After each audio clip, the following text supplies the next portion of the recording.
आज प्रधानमंत्री जम्मू कश्मीर में सर्वदलीय बैठक में शामिल होंगे, जिसमें कई अन्य बड़े नेता जैसे फारूक अब्दुल्ला और महबूबा मुफ्ती भी अपनी उपस्थिति दर्ज कराएंगे। टीकाकरण की रफ्तार को लेकर राहुल गांधी ने केंद्र सरकार पर निशाना साधते हुए कहा, कोरोना टीकाकरण जब तक निरंतर बड़े स्तर पर नहीं होता, हमारा देश सुरक्षित नहीं है। अफसोस है कि केंद्र सरकार पीआर इवेंट से आगे नहीं बढ़ पा रही है।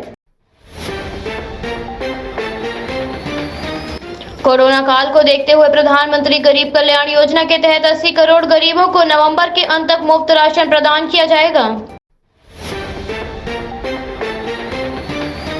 दिल्ली के मुख्यमंत्री ने केंद्र सरकार पर तंज कसते हुए कहा, हर वक्त हर किसी से झगड़ा सही नहीं। ट्विटर लक्षद्वीप, ममता दीदी, महाराष्ट्र, झारखंड, दिल्ली सरकार, किसानों, व्यापारियों, इतना झगड़ा हर वक्त राजनीति से देश आगे कैसे बढ़ेगा। केंद्रीय स्वास्थ्य मंत्री ने कहा, प्रधानमंत्री गरीब कल्याण योजना के विस्तार से स्पष्ट है कि सरकार गरीबों के लिए बनी योजनाओं पर गंभीरता से ध्यान दे रही है।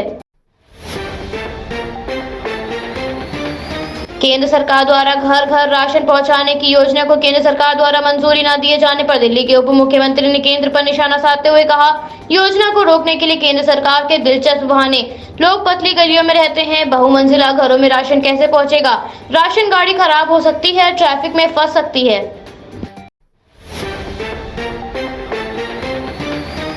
दिल्ली में पिछले 24 घंटों में कोविड-19 के 1011 नए मामले सामने आए। इसके साथ ही 702 रिकवर हुए और 7 लोगों की मृत्यु हुई है। दिल्ली के राज्यपाल ने मुख्यमंत्री कोविड-19 परिवार आर्थिक सहायता योजना जल्द ही अधिसूचित की है। इस योजना से कोरोना संक्रमण के कारण अपने परिवार के सदस्यों को खोने वाले लोगों को वित्तीय सहायता दी जाएगी। विदेश मंत्री एस जयशंकर ने भारतीय यूरोपीय संघ के संबंधों को लेकर बयान जारी करते हुए कहा, भारत यूरोपीय संघ के संबंधों के पिछले 6 महीने उल्लेखनीय रहे, जिसमें दोनों पक्षों के बीच व्यापार और निवेश को लेकर गंभीर चर्चाएं हुई।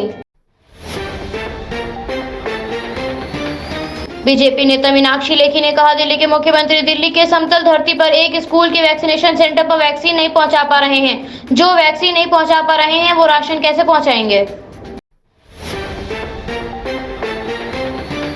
केंद्रीय कर्मचारियों के महंगाई भत्ते, उसका बकाया और दूसरी डिमांड को लेकर लगातार विवाद जारी है, जिस पर नेशनल काउंसिल, जेसीएम और मोदी सरकार के मंत्री 26 जून 2021 को बातचीत करेंगे, जिसमें इस मुद्दे को सुलझाने की कोशिश की जाएगी। स्वास्थ्य मंत्रालय के अनुसार बेघर लोगों को तकनीकी आवश्यकताएं न होने के कारण कोविड-19 वैक्सीनेशन का पंजीकरण करने नहीं दिया जा रहा है।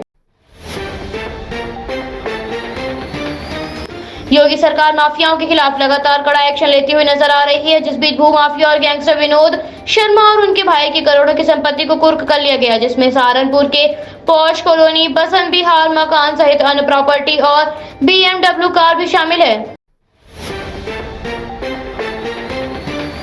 लखनऊ में मुख्यमंत्री योगी आदित्यनाथ भोजन के लिए उप मुख्यमंत्री केशव प्रसाद मौर्य के घर गए। इस पर केशव प्रसाद मौर्य ने कहा, वो और मुख्यमंत्री योगी आदित्यनाथ साथ हैं और साथ रहेंगे। इस बयान ने प्रदेश में नई राजनीति का संकेत दिया है।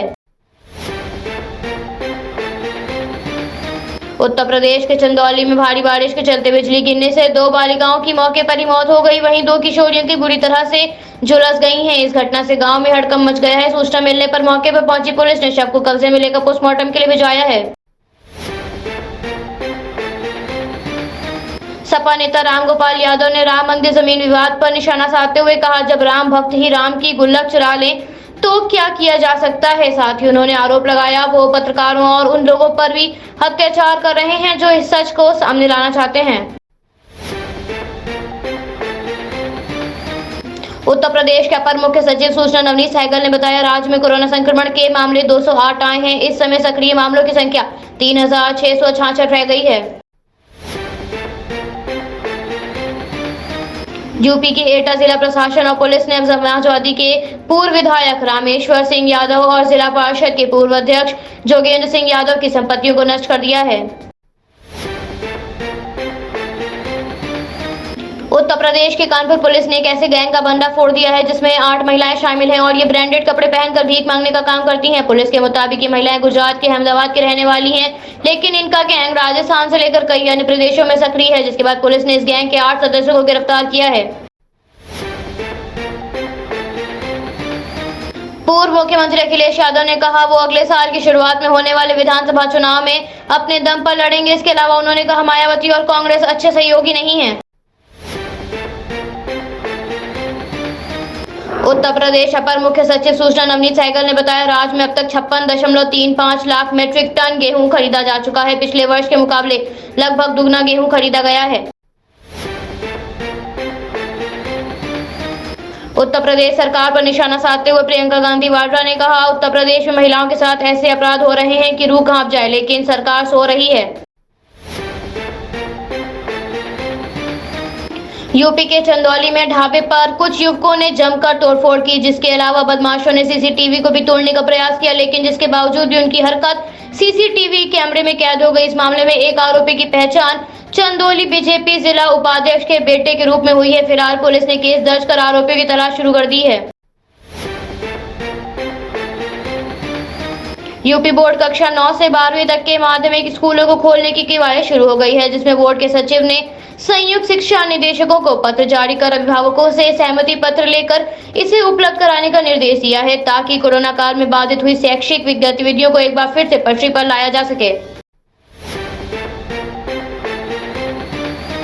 हरिद्वार महाकुंभ में कोरोना टेस्टिंग के घोटाले को लेकर सीबीआई जांच की मांग को लेकर आम आदमी पार्टी के कार्यकर्ताओं ने भाजपा प्रदेश मदन कौशिक के कार्यालय पहुंचकर जमकर हंगामा किया। हंगामे को देखते हुए पुलिस को सूचना दी गई। इस पर पुलिस ने कार्यकर्ताओं को गिरफ्तार किया है। बिहार में वैक्सीनेशन 2.2 लाख प्रतिदिन के हिसाब से हो रहा है, जो सरकार के टारगेट से 68% कम है। महाराष्ट्र के मुख्यमंत्री उद्धव ठाकरे ने स्कूल विभाग को विद्यालयों को फिर से खोलने के निर्देश दिए हैं। उद्धव ठाकरे ने कहा, केवल उन्हीं गांव में विद्यालयों को खोलने की अनुमति मिलेगी जहां पिछले कुछ महीनों से कोरोना का एक भी मामला सामने नहीं आया, तथा इन विद्यालयों को कोविड प्रोटोकॉल के तहत फिर से खोला जाएगा। मध्य प्रदेश में कोरोना महामारी की रफ्तार धीमी नजर आ रही है। बता दें, पॉजिटिविटी रेट 0.1% रह गया है। कोरोना के आंकड़े तो घटे हैं, लेकिन अब डेल्टा प्लस वेरिएंट को लेकर अलर्ट जारी किया गया है। वहीं केंद्र ने भी राज्य सरकार को सतर्क रहने के निर्देश दिए हैं। मध्य प्रदेश के मुख्यमंत्री ने वीडियो कॉन्फ्रेंसिंग के माध्यम से कैबिनेट मंत्रियों और उच्च अधिकारियों समेत जिलों के कोविड प्रभारियों से संक्रमण के नियंत्रण की समीक्षा की बैठक की। मुख्यमंत्री ने कहा, श्री सूरज हरी झंडी फाउंडेशन मल्टी स्पेशलिटी अस्पताल के क्षेत्र में कार्य करना चाहता है, जिससे नागरिकों को कम कीमत में बेहतर स्वास्थ्य सुविधा मिल सके। मैं इसका स्वागत करता हूं। पश्चिम बंगाल की मुख्यमंत्री ममता बनर्जी ने बताया, राज्य में पॉजिटिविटी रेट घटकर 3.61% हो गया है। कोरोना संक्रमण की दूसरी लहर से जहां भारत के साथ सारे राज्य त्रस्त हैं, वहीं कर्नाटक के अल्लापुरा गांव में कोरोना टास्क फोर्स के प्रेसिडेंट मल्लिकार्जुन के अनुसार संक्रमण का एक भी मामला सामने नहीं आया है।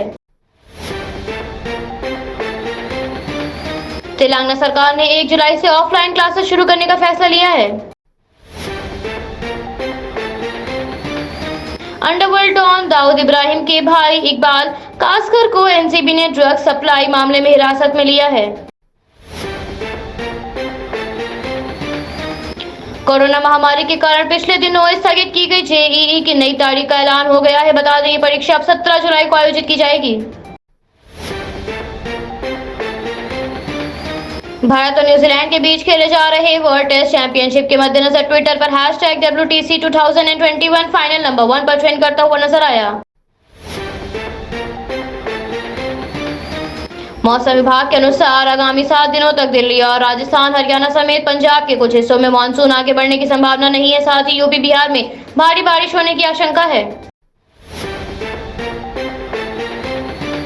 शेयर बाजार में लगातार गिरावट दर्ज की जा रही है, जिसके चलते ही सेंसेक्स 282 अंक गिरकर बंद हुआ। वहीं निफ्टी भी 50 अंकों की लाल निशान पर बंद हुआ। यूके के उच्च न्यायालय ने भगौड़े हीरा कारोबारी नीरव मोदी की भारत प्रत्यार्पण के खिलाफ अपील करने के आवेदन को खारिज कर दिया है। तालिबान को लेकर संयुक्त राष्ट्र ने चेतावनी देते हुए कहा, तालिबान आने वाले समय में अफगानिस्तान के कई राज्यों की राजधानियों पर कब्जा कर सकता है, जिसके लिए अफगानिस्तान को सचेत रहना चाहिए।